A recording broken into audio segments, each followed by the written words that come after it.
చూస్తున్నాం. ఏపీ నూతన సీఎస్ గా నీరబ్ కుమార్ ప్రసాద్ ను నియమిస్తూ ప్రభుత్వం ఉత్తర్వులు జారీ చేసింది. సీఎస్ రేసులో పలువురు సీనియర్ ఐఏఎస్ ఉన్నప్పటికీ కూడా నీరబ్ కుమార్ విజయానంద్ మధ్య ప్రధానంగా పోటీ నెలకొంది. వీరిద్దరూ కూడా గతంలో చంద్రబాబు ప్రభుత్వంలో పనిచేసిన వారే. ఇద్దరు కూడా చంద్రబాబుకు సన్నిహితులే కావడంతో సీనియారిటీ ఆధారంగా 1987 బ్యాచ్ ఐఏఎస్ అధికారి నీరబ్ కుమార్ ను ఫైనల్ చేసినట్లుగా తెలుస్తోంది. ఇక చంద్రబాబు పూర్తి టీం ను సిద్ధం చేసే పనిలో అధికారులు నిమగ్నమయ్యారు.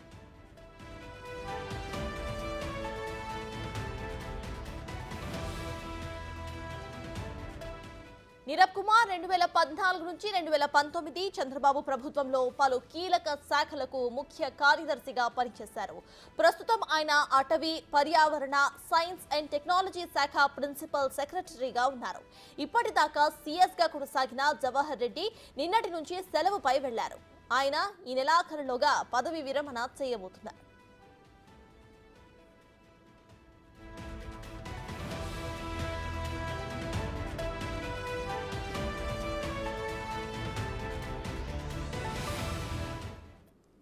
ఇదే విషయంపై పూర్తి డీటెయిల్స్ మా ప్రతినిధి శివ లైవ్ లో అందించడానికి సిద్ధంగా ఉన్నారు. శివ, చెప్పండి. ఇటు ఏపీ నూతన సీఎస్ గా నీరబ్ కుమార్ ప్రసాద్ ను నియమిస్తూ ప్రభుత్వం ఉత్తర్వులు జారీ చేస్తున్నట్టు తెలుస్తోంది. సో ప్రెజెంట్ అప్డేట్స్ ఏంటి? రైట్ సత్తాజ్, మొత్తం మీద చూసుకుంటే ఏపీ సీఎస్గా కూడా నీరబ్ కుమార్ని నియమిస్తూ కొద్దిసేపు క్రితమే ఆంధ్రప్రదేశ్ ప్రభుత్వం ఉత్తర్వులు జారీ చేసింది. 1987 బ్యాచ్కి సంబంధించిన నీరబ్ కుమార్ గతంలో చంద్రబాబు ప్రభుత్వ హయాంలో చాలా కీలకమైన పదవులు నిర్వహించిన పరిస్థితి కనిపించింది. అయితే ప్రధానంగా చూసుకుంటే అనేక శాఖలకు సంబంధించి ముఖ్య కార్యదర్శిగా నీరబ్ కుమార్ గతంలో పనిచేశారు. ప్రస్తుతం ఆయన అటవీ, పర్యావరణ, సైన్స్ అండ్ టెక్నాలజీకి ప్రిన్సిపల్ సెక్రటరీగా పనిచేస్తున్న పరిస్థితి కనిపిస్తూ ఉంది. అయితే ఈయన ప్రధానంగా చూసుకుంటే కూడా 87 బ్యాచ్కి సంబంధించిన అధికారి. ఈయన రానున్న 1-2 నెలల్లోనే రిటైర్మెంట్ అయ్యే అవకాశాలు కనిపిస్తూ ఉన్నాయి. కాకపోతే ఈయన గత కొంతకాలంగా గత ప్రభుత్వంలో ఇబ్బందులు పాలైన జాబితాలో మొదటి స్థానంలో ఉన్నట్లు కూడా టీడీపీ నేతలు గుర్తించారు. దీనిలో భాగంగానే ఆయన్ని సీఎస్గా నియమించాలని చెప్పి కూడా నిర్ణయం తీసుకున్నట్టు తెలుస్తూ ఉంది.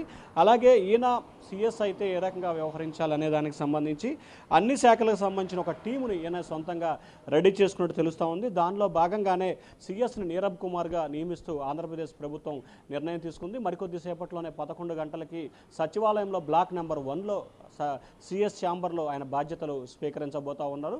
వాస్తవానికి ముందుగా కూడా విజయానంద్ను అనుకున్న పరిస్థితి కనిపించింది. కానీ నీరబ్ కుమార్కి రిటైర్మెంట్ అవడానికి చాలా తక్కువ సమయం ఉన్న నేపథ్యంలో అతనికి ఒకసారి అవకాశం ఇచ్చి ఆ తర్వాత విజయానంద్కి ఇవ్వాలని చెప్పి కూడా చంద్రబాబు ఆలోచన చేసినట్టు తెలుస్తూ ఉంది.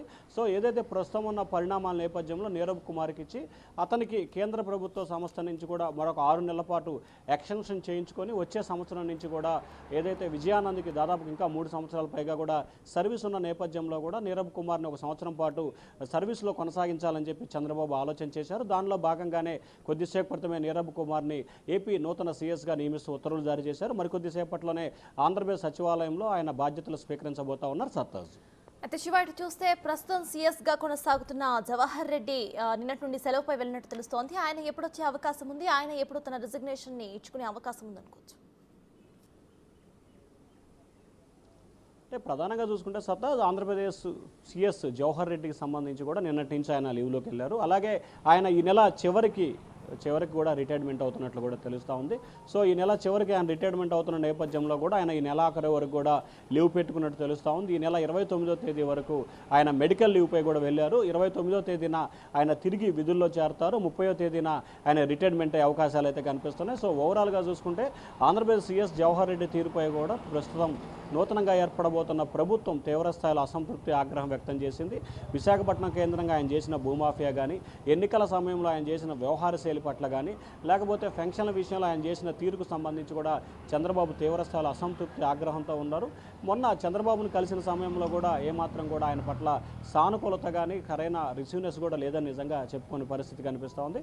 సో సీఎస్కి సంబంధించి ప్రస్తుతం లీవ్లో ఉన్న నేపథ్యంలో కొత్త సీఎస్గా నీరబ్ కుమార్ని నియమించారు. 29వ తేదీన జవహర్ రెడ్డి తిరిగి ఆయన ప్రభుత్వానికి బాధ్యతలు తీరుతారు. ఆ తర్వాత 30వ తేదీన రిటైర్మెంట్ అయ్యే అవకాశాలు అయితే కనిపిస్తూ ఉన్నాయి. సత్తాజ్, అదే శివ, ఇందాక మీరు చెప్పినట్టు ఇటు సానుకూలత ప్రెసెంట్ జవహర్ రెడ్డికి లేదు కాబట్టి ఆయన మీద ఎటువంటి కేసులైనా లేకపోతే ఆయన మీద ఏమైనా విచారణ జరిగే అవకాశం ఉందనుకోవచ్చా? ప్రెసెంట్ దానిపైన టీడీపీ వర్గీయులు ఏమైనా అంటున్నారా? అంటే ఖచ్చితంగా ఇప్పటికే జవహర్ రెడ్డి చేసిన వ్యవహార శైలిపై కూడా పూర్తి స్థాయిలో విచారణ జరపాలని చెప్పి చంద్రబాబు భావిస్తున్నట్టు తెలుస్తూ ఉంది. ఏదైతే విశాఖపట్నానికి సంబంధించి ఇటీవల కాలంలో ఆయన కుమారుడు ఆయన బంధువులపై వచ్చిన భూ కుంభకోణాలకు సంబంధించి కూడా సిట్టు వేయాలని చెప్పి కూడా చంద్రబాబు నిర్ణయం తీసుకున్నట్టు తెలుస్తూ ఉంది. చంద్రబాబు ప్రమాణ స్వీకారం చేసిన తర్వాత దీనిపై సిట్ బృందాన్ని వేసి పూర్తి స్థాయిలో విచారణ నిర్వహించాలని చెప్పి కూడా చంద్రబాబు ఆలోచన చేస్తున్నట్టు తెలుస్తూ ఉంది.